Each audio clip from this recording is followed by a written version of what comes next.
গল্পের নাম অভিনয়। গল্পটি লিখেছেন অনিন্দিতা।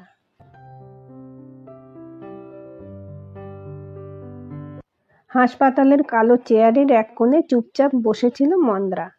হঠাৎ অজ্ঞান হয়ে পড়ে যাওয়ায় বেশি কিছু ভাবনা চিন্তা না করেই সে বাবাকে সামনের হাসপাতালে নিয়ে এসেছে। খানিক আগে ডাক্তারের সঙ্গে কথা বলে জানতে পারলো বাবার মাথায় ক্লট জমেছে, যত তাড়াতাড়ি সম্ভব অপারেশন করাতে হবে।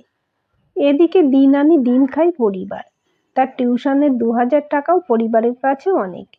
60,000 টাকা, অঙ্কটা তাদের মতো পরিবারের জন্য অনেক। দিন দুয়েকের মধ্যে তো দূর, বছর খানেকের মধ্যেও জোগাড় করতে পারবে কিনা সন্দেহ। রিসেপশন ডেস্কে বসা গোলাপি ইউনিফর্ম পরা মহিলার কাছ থেকে টাকার অঙ্কটা শোনার পরপরই মন্দ্রার মনে হলো মাথায় আকাশ ভেঙে পড়া বোধহয় একেই বলে। এত টাকা জোগাড় করার সামর্থ্য নেই তার। তবে কি বাবার প্রাণে বাঁচবে না? মা কেমন ছিল ভালো করে মনেও নেই তার। অভাবের সঙ্গে যুদ্ধ করতে না পেরে তাকে ফেলে পালিয়েছে। বাবাই খেয়ে না খেয়ে পক্ষী মাতার মতো বুকে আগলে রেখেছিল এতদিন। কিন্তু বাবাই যদি তারাদের দেশে চলে যায়, একলা কিভাবে বাঁচবে মন্দ্রা? কথাটা মনে আসতেই মন্দ্রা নিজেকে শাসন করল। কি উল্টোপাল্টা ভাবছে সে। এখনো বাবা বেঁচে আছে, যেভাবেই হোক সে বাবাকে ফিরিয়ে আনবে। বাবা ছাড়া দুনিয়া ভাবতেই পারে না সে। এমন সময় হঠাৎই এক সুবেশ ছেলে পাশে এসে বসলো। এত জায়গায় থাকতে এখানটাই পছন্দ হলো। ভেতরে ভেতরে বিরক্ত হলো মন্দ্রা। কৌতূহল বড় বালাই। আর চোখে ছেলেটার দিকে তাকালো সে। বেশ সুন্দর দেখতে, পরনের জামা কাপড়ও বেশ দামি। যৌবনের ধর্মই বোধহয় এই। তাকাতে দেখে হাসলো সে। মন্দ্রাও ফ্যাকাশে হাসলো। আমায় বিয়ে করবেন মন্দ্রা? পলকে বিস্ময়ের ঘোর কাটল। নির্ঘাত সে পাগলের পাল্লায় পড়েছে। কে জানে কোনো পাগলা গারদ থেকে পালিয়ে এসেছে কিনা। নইলে হাসপাতালের মতো সিরিয়াস জায়গায় বসে কেউ হাসে, এমন উল্টোপাল্টা কথা বলে?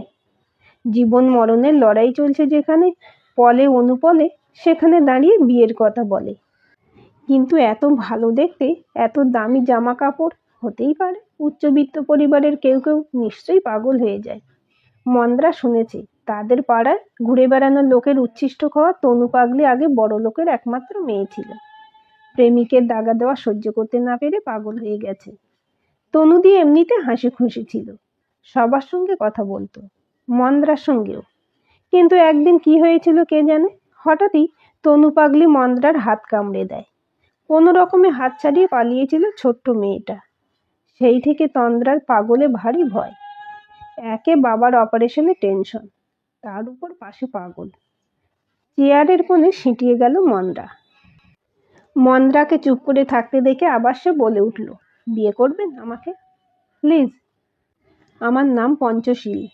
দেখুন, সত্যি বলতে কি, আমার আপনাকে দরকার, আপনার আমাকে। কথা শুনছিলাম রিসেপশনে।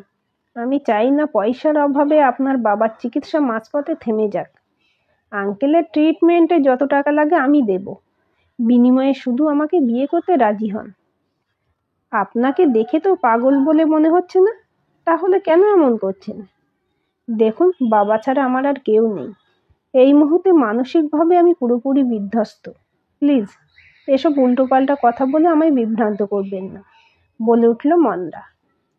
আপনি কি আমায় একটু হলে বিশ্বাস করতে পারছেন না? যদি পারেন তবে সামনের ক্যাফেটেরিয়ায় চলুন। হাতের ইশারায় হসপিটাল লাগোয়া ক্যাফেটেরিয়া দেখালো। আমি আপনাকে সব বুঝিয়ে বলছি। তারপর আপনি যদি রাজি হন তাহলে দুজনেরই উপকার হবে। আপনি বাবার চিকিৎসা করাতে পারবেন, আমি নিজের স্বাধীন জীবনে ফিরে যেতে পারবো। দ্বিধাগ্রস্ত পায়ে উঠে দাঁড়ালো মন্দ্রা। কথা শুনে পঞ্চশীলকে পাগল বলে মনে হচ্ছে না। সত্যি কি বাবার চিকিৎসার সব টাকা দেবে? তাহলে ছেলেটা যা করতে বলবে সব করবে মন্দ্রা। বাবার পরাণ বাঁচানোর জন্য সে সব কিছু করতে পারে। আপনি সত্যি বলছেন তো? বাবার চিকিৎসার সব দায়িত্ব আপনি নেবেন?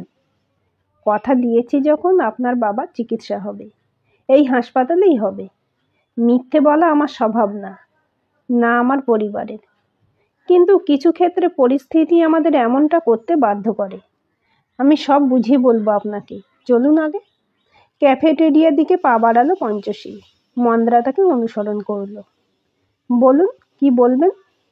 তার চেয়ে আমি বলি বরং, গম্ভীর মুখে বলে উঠল মন্দ্রা। ভাড়ার বউ হতে বলবেন তো? কি সব চুক্তি টুক্তি করে বিয়ে, তারপর কথা রাখবেন না, অশান্তি ঝামেলা বাঁধবে। টিভিতে অমন অনেক দেখেছি, ওসবে আমি রাজি নই। আমাকে দেখে অমন মেয়ে বলে মনে হয়? আপনি অহেতুক রাগ করছেন মন্দ্রা। দেখুন, বিপদে না পড়লে আমি আপনার শরণাপন্ন হতাম না। বিপদ আমার আপনার দুজনের ঘরেই। দুজনে মিলেমিশে যদি মোকাবিলা করতে পারি, নিমেষে সমস্যার সমাধান হয়ে যাবে। কি জানেন, মামার উইলের জন্যই যত বিপত্তি। ছোট থেকেই আমি বিয়ের বিপক্ষে। কে ঝামেলা যেচে ঘাড়ে নিতে চাই বলুন? দেখছি তো চারপাশে, নিজের মতো বাঁচা, দেশ বিদেশ ঘোরা, স্বেচ্ছাধীন জীবনযাপনই আমার মোটো। কিন্তু ওই যে আমার বিটকেল মামা, আমি বিপদে পড়লেই ওর আনন্দ। ছোট থেকে নানাভাবে জ্বালিয়েছে, এখন মরেও শান্তি দেবে না বলে ঠিক করেছে। নইলে অমন বিশ্রী উইল কেউ করে? বয়ানটা কি? বিয়ে না করলে সমস্ত সম্পত্তি অনাথ আশ্রমে? হেসে ফেলে মন্দ্রা। পাল্টা হাসে পঞ্চশীল। 90% সঠিক আন্দাজ। তবে অনাথ আশ্রম নয়, ট্রাস্ট। মামার খেটে রোজগার করা সম্পত্তি আমি থাকতে ট্রাস্টে যাবে, সেটা আমি হতে দিতে নারাজ। আপনিই বলুন না, আমার মামার সম্পত্তি অন্য কেউ কেন নেবে? আমিই বা কেন দেব? তাছাড়া মামা তো আর কম বড় লোক ছিলেন না। ওই টাকাটা হাতে পেলে আমার পৃথিবী ভ্রমণের স্বপ্নটা সত্যি হতে পারে। কবে থেকে ইচ্ছে স্বাধীনভাবে গোটা পৃথিবী ভ্রমণ করব। অথচ ইচ্ছে পূরণের সম্বল কই? মামার অ্যাটর্নিকে কত অনুরোধ করলাম। উইলে তো টাকাটা মামা আমাকেই দিয়ে গেছেন। আপনি দিয়ে দিলেই তো হয়। স্বর্গ থেকেই এসে তো আর মামা দেখতে যাবেন না যে আমি বিয়ে করেছি কি করিনি। কিন্তু মামা যেমন বজ্জাত, ভদ্রলোকও তেমনি তেঁতুর, রাজজটুক যাকে বলে। বললুম, আপনাকে না হয় কিছু দেব। কিছুতেই রাজি হলো না। বলে আগে বিয়ে করে বউ নিয়ে আসুন, তারপর সম্পত্তির ওয়ারিশন দাবি করবেন। কথা দিচ্ছি, সম্পত্তি পেয়ে গেলেই আপনাকে ছেড়ে দেব। আপনি নিশ্চিত 1 মাসের মধ্যে সব ঝামেলা চুকে বুকে যাবে? সিরিয়াস ভঙ্গিতে বলে উঠল মন্দ্রা। কতদিন আর লাগবে বলুন? আমি ছাড়া তো মামার দূর দূরান্তে কোনো আত্মীয় স্বজন নেই। তাছাড়া ওই কিপটে বুড়োর বাড়ির দরজায় যাবে কে? আর যা মুখের ছিরি, সহ্য করা মুশকিল। ওই আমার মা, যাকে বলে একটু বেশি স্নেহপ্রবণ। তাই প্রতি বছর ভাইফোঁটা রাখিতে জিভ কাটল পঞ্চশীল। দেখেছেন, আপনাকে ক্যাফেটেরিয়াতে এনে শুকনো মুখে বসিয়ে রেখেছি। সকাল থেকে নিশ্চয়ই কিছু খাওয়া হয়নি। আমিও খাইনি, বুঝলেন? কাউন্টারের দিকে এগিয়ে গেল পঞ্চশীল। ছেলেটা এক মনে অর্ডার দিতে ব্যস্ত। সেদিকে তাকিয়ে মুচকি হাসি ফুটে উঠল মন্দ্রার ঠোঁটে। কোল্ড কফি, স্যান্ডউইচ আর ফ্রাইড চিকেন। মন্দ্রার দিকে খাবার ভর্তি ট্রেটা বাড়িয়ে দিয়ে বলল, শুরু করুন। কফিতে চুমুক দিয়ে অবাক হয়ে বলে উঠল মন্দ্রা, কফিটা তো দেখছি ঠান্ডা হয়ে গেছে। একে বলে কোল্ড কফি, বুঝলেন মন্দ্রা? টেস্টটা বেশ ভালো না? ঘাড় নাড়ালো মন্দ্রা। বাড়িতে আপনার বাবা ছাড়া আর কেউ নেই বললেন, তাই 1 মাস যদি আপনি আমার সঙ্গে থাকেন, আপনার বাবা আপত্তি করবেন না? বাবা সুস্থ হওয়াটা আমার কাছে সবচাইতে জরুরি। যা হোক, কিছু একটা বুঝিয়ে দেব ঠিক। জানেন পঞ্চশীল, বাবা না থাকলে, কেঁদে ফেলল মন্দ্রা, এ পৃথিবীতে আমি একা, বিলকুল একা। হারিয়ে গেলেও কেউ খোঁজ করবে না। একটা কথা ঈষৎ সন্দেহের সুরে বলে ওঠে মন্দ্রা। আপনি কেন হাসপাতালে এসেছিলেন বললেন না তো? আর বলবেন না, পাড়ার এক জেঠু হঠাৎ বাজার করতে করতে অজ্ঞান হয়ে গেছেন। বাড়িতে ছেলে বউ কেউ নেই, তাই একাই হাসপাতালে নিয়ে এসেছি। ছেলে বউ এলে আমার ছুটি। একটা কথা বলি মন্দ্রা, মন খারাপ করবেন না। সত্যি, বাবা ছাড়া এই দুনিয়ায় আপন বলতে আপনার আর কেউ নেই? না, কে আর থাকবে বলুন? মা চলে যাওয়ার পর থেকে ওই বাপ মেয়েতে যা হোক করে দিন গুজরান হয়ে যায়। গরিবদের না বন্ধু থাকে না আত্মীয়। কথাটা শুনে পঞ্চশীলের ঠোঁটে একটা রহস্যময় হাসি ফুটে উঠল। পরক্ষণেই তা গোপন করে সিরিয়াস ভঙ্গিতে বলল, আমি তো আছি নাকি আপনার খোঁজ নেওয়ার জন্য। দেখবেন আঙ্কেল একদম সুস্থ হয়ে বাড়ি ফিরে যাবেন, আমি কথা দিচ্ছি। ধন্যবাদ দিয়ে আপনাকে ছোট করব না। আমার কাছে আপনি স্বর্গ থেকে নেমে আসে দেবদূত, বলে উঠল মন্দ্রা। ভাগ্যিস পাড়াতুতো জ্যাঠাকে ভর্তি করতে এসেছিলেন, নইলে কি আর। সব সময় তাহলে ভাগ্যকে দোষারোপ করা উচিত নয়, কি বলেন? আমিও কথা দিচ্ছি, আপনার মামার টাকায় আপনি দেশ বিদেশ ঘুরবেন। 5 ভূতকে কিছুতেই লুটতে দেব না। তার জন্য আমায় যা করতে হয় করব। ধন্যবাদ মন্দ্রা।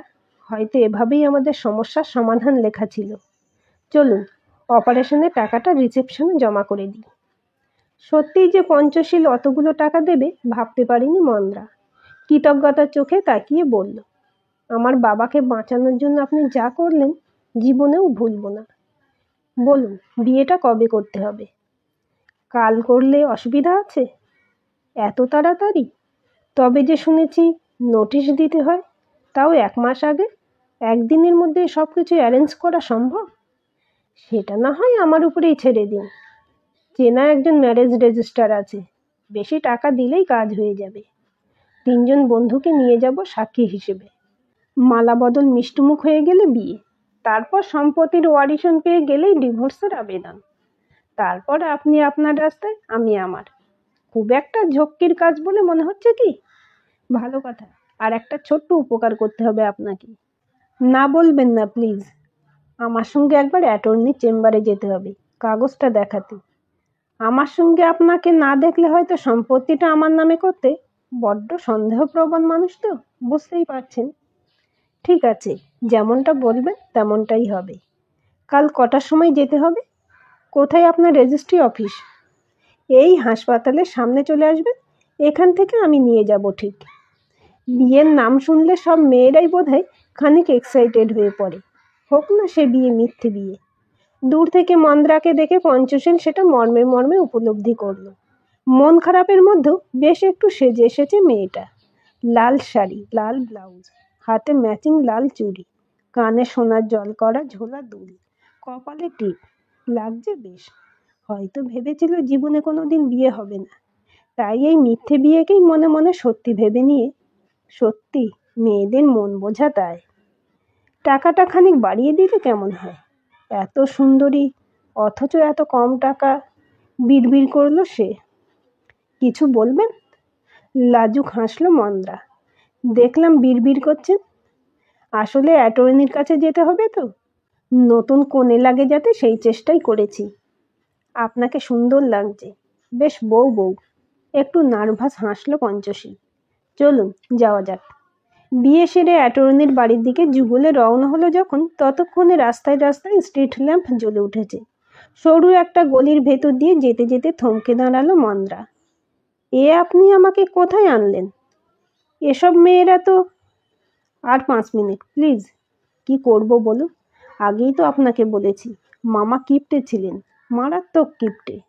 নইলে কি আর এতগুলো টাকা জমাতে পারে? অ্যাটর্নিও বেঁচে ছিলেন তেমন।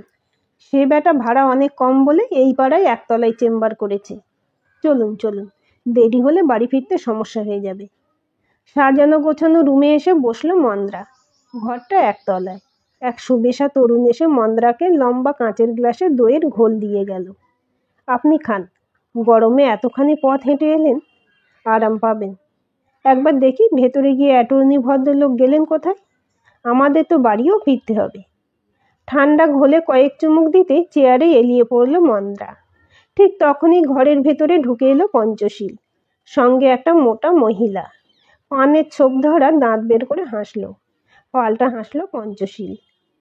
তাহলে মাসি, একদম ঠিক জিনিস সাপ্লাই দিলাম তো? দাও, এবার আমার টাকাটা দাও দেখি। হাসি মুখে ব্যাগটা পঞ্চশীলের হাতে তুলে দিতে যাওয়ার সময় ঘরে ঢুকে পড়ল police. You are under arrest. Panchsheel ওরফে অখিল ওরফে সুরিন্দর। রিভলভার হাতে বয়স্ক ভদ্রলোকটাকে দেখে আকাশ থেকে পড়ল পঞ্চশীল। আপনি তো হাসপাতালে ভর্তি ছিলেন, মন্দ্রার বাবা। ব্রেনে অপারেশন হওয়ার কথা আপনার। এখানে এলেন কিভাবে? আর পুলিশি পোশাক? উনি আমার বাবা নন, আমার সহকর্মী।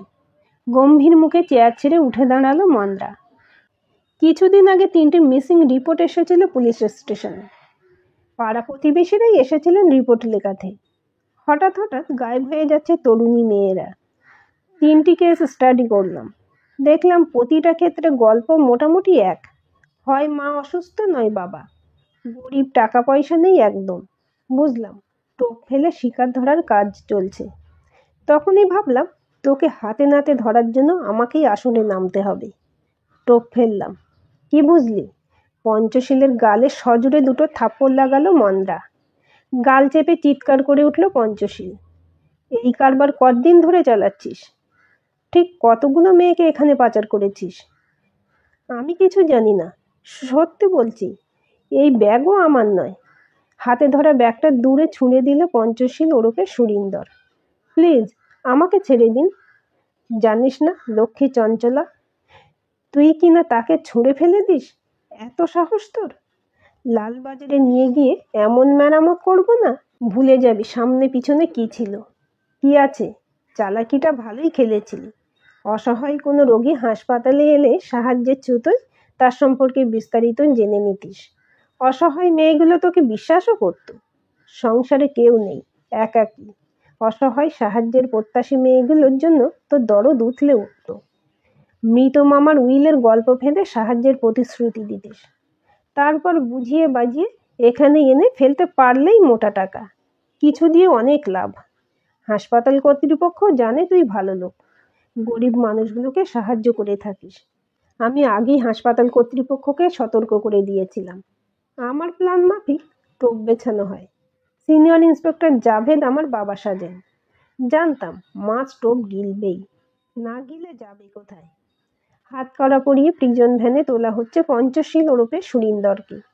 কিন্তু সে কেবল একদৃষ্টে তাকিয়ে আছে মন্দ্রার দিকে। এমন মেয়েও হয় পৃথিবীতে? শেষে থাকতে না পেরে কাঁপা কাঁপা স্বরে সে বলে উঠল, কে আপনি? আপনি কে? আমার দিকে তাকিয়ে কথা বল, বলে উঠলেন জাভেদ আহমেদ। উনি ACP Revati Chatterjee, IPS, special branch. আজকের গল্পটি আপনাদের কেমন লাগলো কমেন্ট করে জানাবেন।